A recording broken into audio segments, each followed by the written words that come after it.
La danse du sensible telle que je l'ai, voilà, telle que j'ai développé la pratique, voilà, la pratique que j'ai développée, elle s'appuie à la fois sur les outils de la pédagogie perceptive, donc la lenteur sensorielle, qui est une lenteur particulière du mouvement, et donc la danse qui va être issue de cette lenteur sensorielle, mais également d'une relation aux sentiments et aux besoins, comme on peut la trouver en communication non violente. Donc on va aussi se connecter à ces ressentis, ces sentiments, ces émotions et ces besoins fondamentaux qui sont à exprimer et à déployer dans notre vie.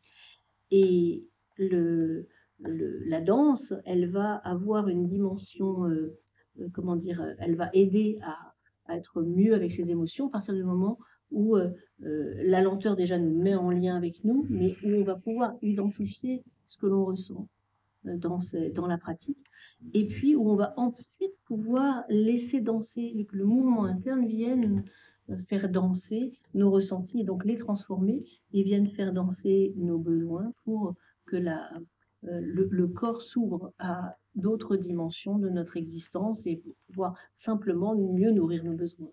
Tu parles du mouvement interne. Comment il se manifeste dans le corps? Comment on peut percevoir ce mouvement interne? Alors ce mouvement interne, c'est un mouvement intérieur, c'est le mouvement de la vie à l'intérieur de nous, et c'est une certaine lenteur qui nous permet c'est une qualité de lenteur, une qualité d'attention, une qualité de lenteur qui nous permet de développer la perception de ce mouvement intérieur et de lui donner la place, et la place d'exister, et de faire exister finalement cette essentiel de nous dans notre gestuelle, dans notre danse, dans notre mouvement, mais du coup dans notre vie également. Donc ce qui va nous aider à le ressentir, c'est simplement de rentrer à l'intérieur de nous et de nous mouvoir avec une lenteur qui fait que la conscience ne s'en va pas. On reste en présence à ce qui est présent dans l'instant. On reste en présence avec cet espace à l'intérieur de soi. Donc à la fois le moment présent et l'espace intérieur, c'est une combinaison, et la lenteur sont une combinaison qui vont nous faire ressentir voilà, ce qui est à l'origine de notre danse. Quel, quel bienfait on peut ressentir quand on pratique la danse du sensible à la fois sur enfin, physiquement, émotionnellement et aussi mentalement. Alors, les bienfaits, ben, d'abord, c'est un apaisement parce que dans la pratique du corps, avec cette qualité-là de mouvement et d'attention, euh, euh, on ouvre un espace dans notre pensée. C'est un moment où l'espace, elle se transforme en qualité d'attention. Et là, donc sur le mental, ça va avoir un effet apaisant. On crée de l'espace. Euh, Au niveau émotionnel, d'abord, ça va pousser l'émotion parce que ça va créer de l'espace. Et puis ensuite, ça va pouvoir laisser l'espace pour que l'émotion puisse venir sans être submergente, mais en étant accueillie par un endroit de nous plus profond, finalement. Euh, voilà, et le bienfait physique, ben, c'est de se sentir mieux dans son corps. On va mieux se ressentir. Donc parfois, il peut y avoir des douleurs qui sont là, ben, elles vont être présentes à un moment, mais le fait d'être en lien avec notre corps plus vivant va forcément nous donner plus de bien-être. C'est d'abord voilà, du bien-être, et même s'il y a ben, parfois quelques ressentis un peu délicats qui viennent émerger parce qu'on fait de l'espace, hein, tout ce qui est présent en nous, on va pouvoir faire bouger les choses. Donc c'est le mouvement, il vient nous donner une douceur, il vient nous donner une forme de bienveillance. C'est la manière de rentrer dans le mouvement qui va apporter cette douceur et cette bienveillance. Et ça donne du bien-être dans le corps et dans la pensée, dans la dimension émotionnelle de l'être. Est-ce que tu peux nous parler un petit peu de ton parcours personnel? Comment tu as cheminé? Alors moi, je viens du monde artistique au départ, puis ensuite de la méditation zen. J'ai médité avec Thich Nhat Hanh pendant un certain temps dans les années 90. Et j'ai ensuite découvert le travail de Danny Bois sur le mouvement. Et le travail thérapeutique avec la fasciathérapie et le mouvement sensoriel qu'il a développé. Et ça m'a permis de rassembler les dimensions à la fois. Je faisais aussi du soin par l'énergie. Il y avait des dimensions de soin et de guérison. Et ça m'a permis de rassembler le mouvement, la méditation et le soin. Quand j'ai rencontré ce travail-là. Et ce qui fait que c'est devenu vraiment essentiel à mon existence, pas simplement voilà, une idée de développer un métier, mais vraiment un sentiment d'existence qui a changé. Et au bout de quelques années, je me suis dit qu'il fallait que je propose ma propre pratique avec toute mon expérience de la danse, de l'expression, de la méditation.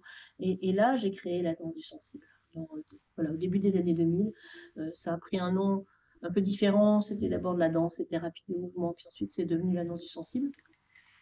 Et ça a inclus à la fois cette dimension d'introspection, la dimension de la parole qui était en lien avec mes études sur Carl Rogers, puis sur Marshall Rosenberg et la communication non violente, et puis toute la dimension d'expression, de créativité, de comment faire venir une créativité authentique, mais d'un lieu, le lieu du sensible, qui est ce lieu de présence à soi dans son corps renouvelé, je dirais, avec une sensation plus d'expansion, de donner plus de place à son existence et de place à qui l'on est véritablement.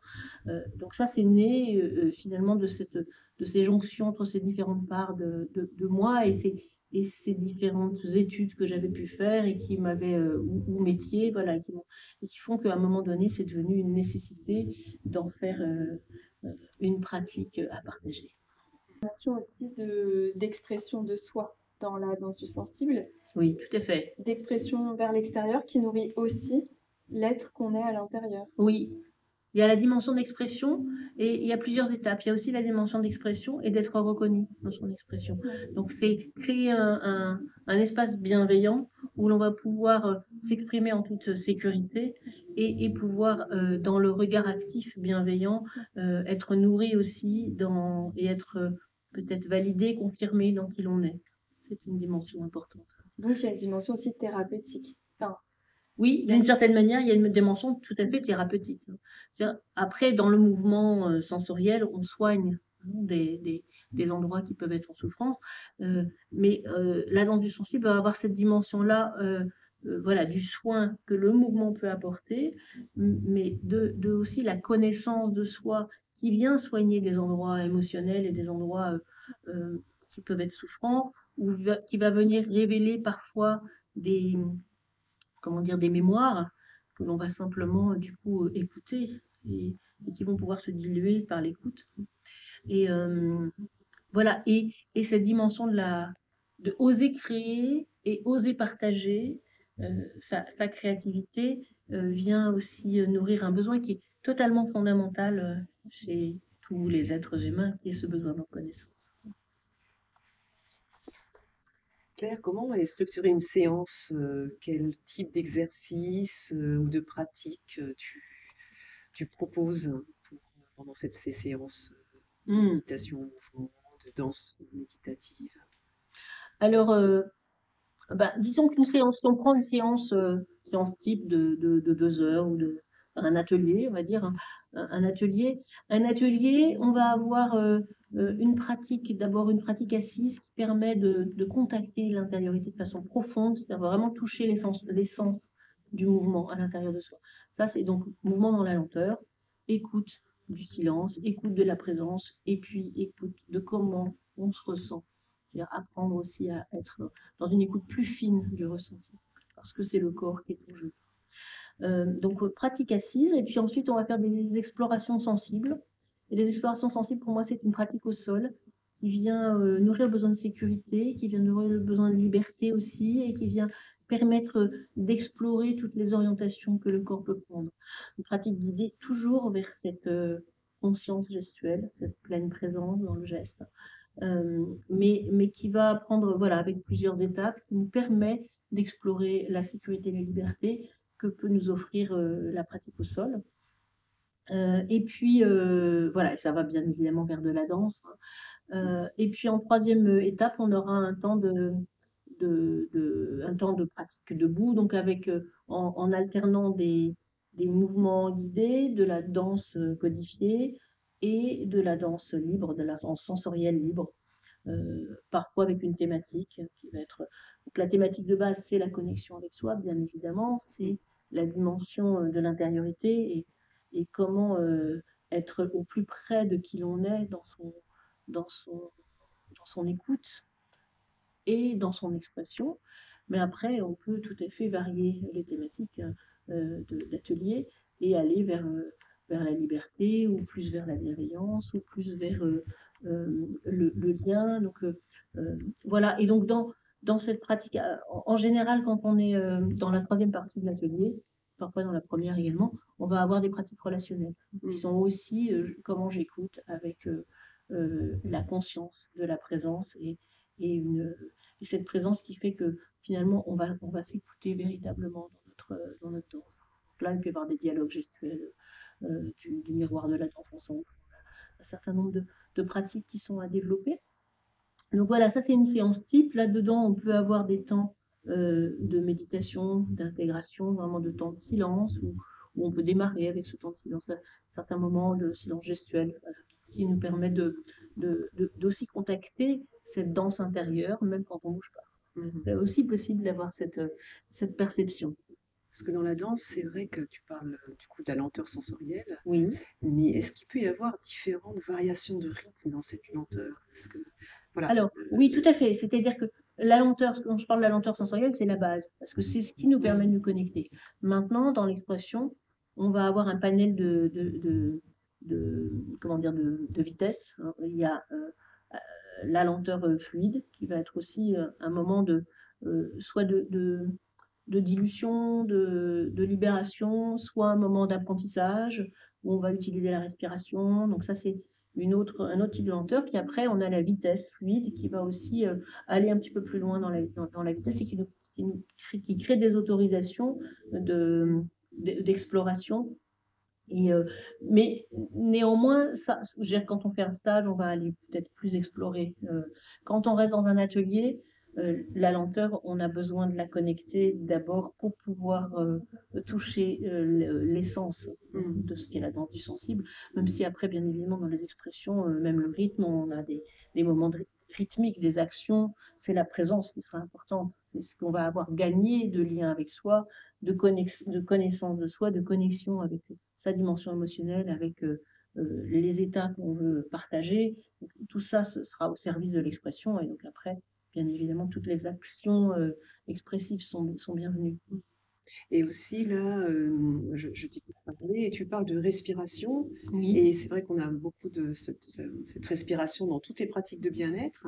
Est-ce que, comment ça se vit dans le corps, la respiration, avec la danse sensible, avec la pratique de la danse sensible? Alors, elle se vit, la respiration par rapport au mouvement sensoriel, elle est plus rapide. Donc du coup, la respiration, elle vit sa vie et le mouvement, mouvement sensoriel, c'est vraiment une respiration de la matière.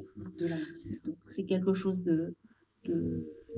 la lenteur, elle est au-delà de la physiologie. C'est quelque chose, ça connecte notre être et notre être qui habite notre corps. Donc on va sentir le corps, mais on ne va pas partir de la physiologie, on va partir de l'être.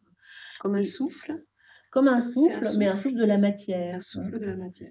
Un souffle, je dirais même un souffle de la matière, mais quand je parle de matière, c'est pas juste la matière physique telle qu'on la connaît, c'est une matière animée. C'est le souffle de l'esprit dans la matière, en fait. On pourrait plus dire ça. Et ça, c'est la manière d'être en mouvement avec une forme de respiration gestuelle. Maintenant, la dimension de la respiration, pour le coup, elle va être utilisée dans la lenteur fluide. On va accorder à ce moment la respiration avec le mouvement lui-même et on va en faire de petites apnées, puis relâcher. Donc ça va servir le geste de souffler dans un geste descendant et d'inspirer dans un geste d'ouverture. Et puis elle va nous servir dans les différentes vitesses et dans les différents rythmes. Ensuite, la respiration accordée au geste, elle va être importante à ces endroits-là. Mais par contre, c'est vraiment faire la différence entre ces endroits où la physiologie se met au service d'une gestuelle rythmée et le moment où la respiration, ben, on va au-delà. On va au-delà et on respire, mais la respiration vit sa vie tranquillement. Et si on est dans une respiration de la matière, on n'a plus besoin de s'en occuper, ça respire de toute manière. Ça se fait tout seul. Ça se fait tout seul. Même si on peut toujours guider quelque chose, mais ça se fait tout seul. Tout à fait. Et comment se vit l'équilibre dans la danse du sensible entre quelque chose qu'on pourrait ressentir aussi un peu comme énergétique et en même temps de matiéré? Comment cet équilibre, comment ça se manifeste et comment ça peut s'équilibrer? Bah, c'est d'abord créer des conditions pour que l'expérience, elle soit plus incarnée. C'est pas une intention d'aller vivre une forme d'énergie qui nous sortirait de nous-mêmes. Ça peut être intéressant pour certains moments, mais l'objectif là va être de nous sentir plus incarnés dans notre vie, dans notre existence. Et du coup, c'est la manière dont on va créer l'approche qui va apporter la dimension plus de cette sensation d'incarner. C'est quelque chose qui est comment dire ça? Je pense que c'est une manière d'être. C'est la manière dont on est attentif, quand on est attentif à l'intérieur du corps, au vécu de ce qu'on ressent. Et la manière dont la qualité d'attention qu'on va mettre, la manière d'être attentif va apporter une sensation plus incarnée.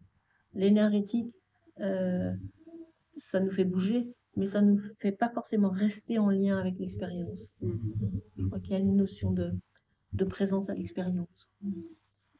Ok, Et du coup, au-delà de... et qui valide, il y a une sorte de validation, de reconnaissance de ce vécu. Oui, mais il y a simplement déjà rester avec Rester l'expérience. après, d'accord. Ça, c'est l'étape suivante, effectivement, tout à fait. Mais rester avec l'expérience permet l'incarnation. C'est plutôt ça, d'abord. Et puis après, la validation, bien évidemment, apporte des appuis et favorise le sentiment d'incarnation. Ouais, donc la danse du sensible, elle peut permettre de créer une perception, une connexion à soi qui, quand on reste en contact avec ça, ça nous amène un petit pas plus loin, en fait, quelque Oui, part. oui, parce que ça nous amène à être plus avec nous-mêmes, à être moins tirés par les événements extérieurs, les éléments voilà, qui viennent à notre attention et qu'il faut que, du coup, on se décentre. Hein. Et quand dans un geste, on est totalement présent, à la totalité du geste, il y a quelque chose qui se crée de notre... il y a une forme déjà de validation de notre existence parce que le geste prend toute son importance. Chaque seconde, chaque microseconde du geste a toute son importance. Donc il y a une transformation qui se fait en même temps qu'on expérimente. Tout à fait. En fait, c'est un peu la juxtaposition des deux. Oui. L'expérience et la transformation sont... tu proposes quelque chose dans lequel il y a vraiment ces deux choses qui sont concomitantes. Oui, tout à fait.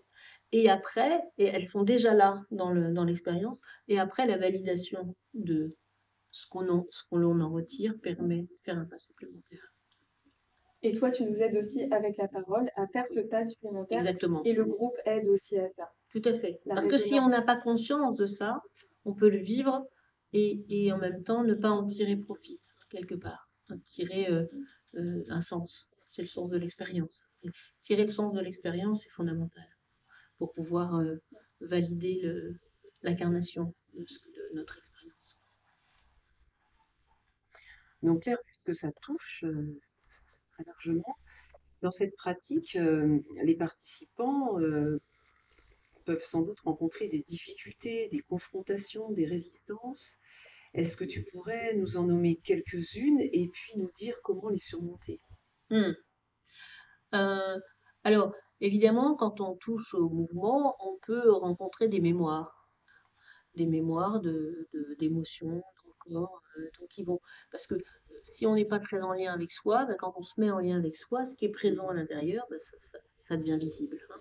Donc parfois on est confronté à des conflits internes ou des émotions qui ne sont pas totalement identifiées euh, et parfois même des souffrances plus anciennes. Donc ça, c'est effectivement comme dans tout travail sur soi d'ailleurs. Mais effectivement, le mouvement, bah, c'est par le corps, on peut avoir ce genre de rencontre. Auquel Maintenant, on s'attend pas. auquel on ne s'attend pas Ouais. forcément, voilà. Après, c'est à accueillir, à accompagner. Ça, c'est l'expérience de l'accompagnement qui permet d'accompagner la personne verbalement, voilà, ou dans le mouvement, si c'est dans le mouvement, hein, de pouvoir rester avec son vécu et en même temps de ne pas s'identifier au vécu. C'est comment je me désidentifie, en même temps je peux accueillir. C'est les deux en même temps. Si je me désidentifie, je peux accueillir plus ce qui se présente et du coup je, je, je peux avancer dans la compréhension des ressentis, dans l'accueil des ressentis et l'accueil de ce qui ne s'est pas fait à un moment donné de ma vie et comment ben, et le comprendre simplement et puis que ce soit reconnu. Parce que la reconnaissance de souffrance, c'est déjà une première libération. Et après, quand on met en jeu, enfin comment dire, quand on écoute euh, comment cette souffrance, elle impacte la vie de la personne dans le présent, et qu'on peut ben, entendre les besoins qui sont présents, c'est qu'est-ce qui peut nourrir ces besoins, ben, ça se dénoue. Donc c'est vraiment un cheminement. Là, il y a un temps à prendre quand il y a des confrontations, il y a un temps à prendre d'écoute pour pouvoir démêler ce qui est en présence. Alors, je ne sais pas si vous, Donc, vous avez eu des expériences de ça, oui, tu me posais. donc toi, tu es aussi beaucoup à l'écoute de ces résistances qui peuvent naître et aider la personne justement avec les outils, notamment verbaux, Oui, à comprendre aussi ce qu'elle vit oui. et, et à lui proposer d'aller plus loin justement dans ses besoins, dans comment elle peut nourrir tout ça. Oui, tout à fait. Pour moi, ça fait partie. La danse défensive, c'est pas juste danser, c'est danser et c'est apprendre de soi. Et moi, j'accompagne cet apprentissage. Vraiment. Alors, je sais pas si vous avez des expériences parce que vous avez fait un peu d'expérience du mouvement Oui, et de certaines confrontations oui, avec alors moi des je peux parler émotions, hein. d'une confrontation qui est, c'est-à-dire mon corps en fait vient dans cette expérience pratique, mon mouvement interne vient me dire, vient me mettre la lumière sur des angles morts, des zones imperçues de moi. Mhm. Ou une vision, une compréhension que mon mental pensait, une croyance. Mhm. Et c'est là, c'est déjà dans un premier temps, le vécu, il est là. On sait pas trop, on sait que ça confronte. Et c'est là que le verbal est important parce que et l'accompagnement, Mhm. parce que là, ça permet de clarifier. Mon corps a dit ça, ma tête a dit ça, et ça, je l'avais pas vu comme ça. Donc ça, moi, ça m'a fait changer de point de vue. Mhm. Et ça vraiment, ça me met en lumière des zones d'ombre, d'incompréhension, d'inconscience, voilà, de Mhm. non-sensibilité, de non-présence à Mhm. moi-même. Mhm. Euh, voilà. Et notamment, le plus récent, c'était sur l'émotion. Voilà. C'est ça, il y avait à un moment donné L'émotion, une émotion qui n'était pas vue et qui finalement dans l'expression de ton expérience, euh, j'ai pu t'aider à voir quelque part, hein. c'est C'est-à-dire ça, que l'émotion était c'est là et ça. qu'elle pouvait te montrer différentes parts en présence et que cet inconfort, finalement, il a fallu qu'il soit verbalisé. Il y a eu à un moment donné un inconfort qui s'est vécu Physique, un inconfort physique, physique voilà, c'est ça. dans une des pratiques Oui. et qui fait que quand tu l'as exprimé, on a regardé qu'est-ce qui était présent, où est-ce qu'il y avait, donc quelle était l'émotion, et du coup, quelles étaient les différentes parts présentes pour pouvoir avoir des choix à faire et valider tes choix. Mm. En gros, Oui, je c'est ça, résume un tout petit à peu fait, c'est ce qui ça, a pu se passer. c'est ça. Donc, c'était à la fois, c'est le retour sur l'expérience et l'accompagnement de ce Mm. retour-là qui a permis de diluer quelque chose qui est venu et qui, du coup, a un effet thérapeutique, un effet libératoire. Et pour terminer ce témoignage, c'est vraiment aussi pour moi une pratique qui me permet de relier mon mental à mon corps, parce que mon corps a besoin, enfin a des besoins, Mm. que des fois, mon mental, à ce moment-là, n'a pas écouté. Et ça permet, voilà, que les deux se réconcilient et qu'il y ait du lien entre les deux. Voilà, parce que mon mental, des fois, ne sait pas que mon corps a besoin de ça. Parce que, voilà, il est dans ses conditionnements, dans ses croyances, dans son éducation. Enfin, voilà, et donc, vraiment, ça me permet de faire ce lien-là. C'est-à-dire que l'ouverture d'attention sur quelque chose L'ouverture d'attention, qui c'est est une ça. présence Oui, vraiment oui, très forte oui, finalement qu'on peut avoir oui, dans le corps, donne de la place à ton corps c'est ça. et lui donne, valide ses besoins. Oui, et du coup, je peux apprendre de mon corps. Et tu peux apprendre de ton corps. Mon corps matière, mon corps matière, euh, voilà, a une intelligence plus sensible, enfin c'est plus subtile, voilà, que mon mental dans cet instant-là. Mon mental, je le remercie, me sert bien, mais à ce moment-là, voilà, qu'il n'y ait pas de prédominance, qu'il y ait cette non-prédominance entre le mental et voilà, que ça se unifie. Et du coup, voilà, bah, c'est ça. Donc en fait, parfois, c'est dans la danse elle-même, Oui, ça se fait. Et parfois, bah, il y a besoin de l'accompagnement pour que ça se fasse. oui, C'est un peu oui, ça, oui, hein, ce que tu oui, dis, hein, oui. pour Et que du coup, ça. l'accompagnement est parce que de moi-même, mes aperçus, c'est difficile quand Oui, même. Donc, oui. l'accompagnement est nécessaire pour dénouer le sac de nœuds un peu. Et après, voilà, Voilà, quand il y a conflit entre le ah oui, mental et le besoin du oui, oui, corps. parce que les aperçus, si on les aperçoit, c'est difficile de faire soi-même, hein. Donc là, il faut vraiment être accompagné. Ouais. Et pour toi, Alice, dans ton expérience? Alors, je parlerai peut-être plus d'inconfort. Je pense que déjà le fait d'être en groupe, de laisser parler son corps, ça révèle forcément enfin chez moi, ça a pu révéler des choses que je voulais pas voir dans ma vie de tous les jours. Donc c'est vrai que ce cadre, quand on arrive dans un atelier de danse du sensible, c'est vraiment un moment particulier. C'est comme quand tu disais où on entre en méditation. On est là pour voir des choses que bah, dans notre vie de tous les jours, on ne voit pas en fait, ou on ne voit pas de cette façon. C'est ce que tu disais aussi, hein, être coupé entre son mental et son corps. Et, euh, et moi, j'ai pu avoir, oui, beaucoup de choses qui étaient, que je pensais pas vivre en fait, qui étaient enfouies et qui justement sont remontées et qui ont pu être transformées bah, à la fois dans la danse, à la fois par le verbal, à la fois par le groupe. Parce que moi, ce que j'ai pu ressentir aussi de facilitant dans ces moments-là, c'est que l'accueil du groupe, l'écoute bienveillante, c'est hyper important en fait. Donc moi, je sais que je fais confiance, je sais qu'il y a des résistances presque physiologiques, enfin naturelles, qui se jouent parce que dans notre société, bah, il y a plein de choses qu'on s'autorise pas à faire, etc. Et que dans ce cadre, ben, c'est permis, c'est possible. Et ces résistances-là, ou en tout cas ces conflits ont besoin d'être accompagnés, en fait, ont besoin d'être compris. Et moi, c'est ce que je viens chercher et ce que je ressens quoi, le plus. Voilà. Ok, bah merci d'avoir. Et peut-être, alors moi, c'est moi qui ai envie de vous poser des questions là. C'est est-ce que, comment vous nommeriez euh, les bienfaits de l'expérience de la danse du sensible d'un point de vue général peut-être? On pourra peut-être ça va rebondir. Moi, ce qui me vient, en effet, c'est euh, un bienfait d'apaisement et de bien-être. Déjà, ça, c'est le premier niveau. Moi, je dirais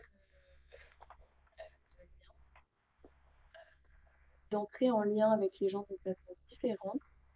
euh, et et c'est ce dont aussi on a besoin. Enfin, moi, c'est une ressource en fait. Le fait de vivre des moments qui sont pour moi hors du temps, mais d'une façon positive, ça vient créer un nouveau repère, une nouvelle façon d'être. Et en recontactant cette mémoire de ce que j'ai vécu, c'est une ressource dans mon quotidien pour me dire, ah oui, c'est différent, ça peut être différent aussi, quoi. Voilà. Et moi, je continuerai en disant que ça permet vraiment de se rencontrer autrement que ce qu'on a enfin, enfin, sur les repères sur lesquels on s'est construit, qui sont bons, hein, enfin, voilà, l'éducation, nos propres connaissances, et de se rencontrer vraiment autrement et de découvrir notre spécificité. Et en plus de la découvrir, d'oser être au monde avec, et la laisser se découvrir. Ça permet. Ouais, ouais. Pour ton cheminement il y a une maturité de pratique d'enseignement et un message peut-être que vous êtes part d'humanité Mm, avec nos vulnérabilités et nos forces. mm. Moi, le message, c'est euh, chaque vulnérabilité est une force, bien évidemment. Donc, c'est un trésor dans lequel si on va puiser, qu'on va regarder, on va trouver quelque chose à déployer. Ça, c'est une chose importante. Et qu'après, la dimension du corps, mais d'un corps vraiment présent et animé, euh, transformer sa présence au corps est une voie de passage vraiment privilégiée pour pouvoir avancer vers une conscience plus profonde. Ça nous amène la présence, mais ça nous amène du coup euh, une, une conscience de ce que c'est que d'être humain et comment on peut arrêter d'être dans le jugement et rentrer dans plus de subtilité dans la compréhension du monde et des êtres humains. Et je pense que vraiment que la dimension d'un corps présent, euh, mais accompagné d'une conscience manière de poser des points de repère, ça peut vraiment nous permettre d'aller vers plus d'humanité. Moi, ce que j'espère, c'est qu'on continue vraiment dans le chemin du monde à aller vers plus de cette humanité qui va reconnaître l'humain chez chacun et chacune. Et en tout cas, moi, c'est ma voie de passage et c'est celle que j'ai envie de partager. Euh, mais je vois que dans les souffrances du monde, euh, si on amène une attention plus grande et voilà, à chaque être humain et à son vécu et qu'on valide un peu plus, eh ben, on ira peut-être vers moins d'exclusion, plus de, voilà, plus de liens. Parler de ce que tu proposes et de la danse sensible dans l'état actuel et de toutes les richesses qu'on peut en tirer. Est-ce que toi, comment tu vois la danse du sensible est-ce que tu vois la danse du sensible gagner un peu plus dans une part d'humanité, enfin progresser en popularité en fait. Enfin, est-ce que ça va Ah, être en Et popularité, en c'est déploiement dans en déploiement? l'avenir. ouais. Ouais, Ouais. parce que, Ah, alors là, moi, j'ai envie comme de au dire. départ, quand tu as vu, tu sais, tu as vu d'abord, Ouais. tu as donné des ateliers, puis tu as vu une formation, Hmm. puis tu as vu, puis ça s'est Oui, c'est ça, oui, ça s'est ouais. enrichi. Alors, Est-ce que en tu vois une fait, nouvelle étape, une autre étape? Oui, et puis est-ce que ça bouge déjà enfin, je veux dire, quand tu as commencé la danse du sensible et entre Mmh, le début et maintenant, est-ce que mmh. tu vois une différence dans comment les gens ils s'approprient ça, dans la demande à laquelle ça répond? hein, disons que bah, ça évolue, parce que moi, j'ai aussi évolué hein, en 25 ans, on va dire, peut-être. Ça a démarré, véritablement, la danse du sensible, ça a démarré, la première formation, elle était en 2003, avant j'animais hein, des ateliers, des stages, et puis la terminologie danse du sensible, elle date plutôt, je ne sais plus exactement, mais je dirais plutôt 2008 ou quelque chose comme ça, c'est un peu plus récent. Euh, disons, en fait, déjà, l'avenir le dira, ça se déploie, ça, c'est pas moi qui peux le dire. Finalement, moi, je peux être là présente au quotidien pour aider à ce que les outils aillent vers plus d'humanité et moi, plus, voilà, bon, je pense que c'est avec l'expérience, la subtilité, la compréhension, elle s'affine également. Et savoir si j'ai un public différent, peut-être, voilà, moi j'ai envie de dire, si vous avez envie d'expérimenter, si vous avez envie de profondeur, de lien avec vous et de connexion, ben venez. Hein. Euh, et parce que c'est vraiment un outil qui permet cette dimension de profondeur. Je crois qu'il y a la notion de profondeur, ce qui n'empêche pas la légèreté dans l'expression, mais une légèreté qui va venir de la profondeur.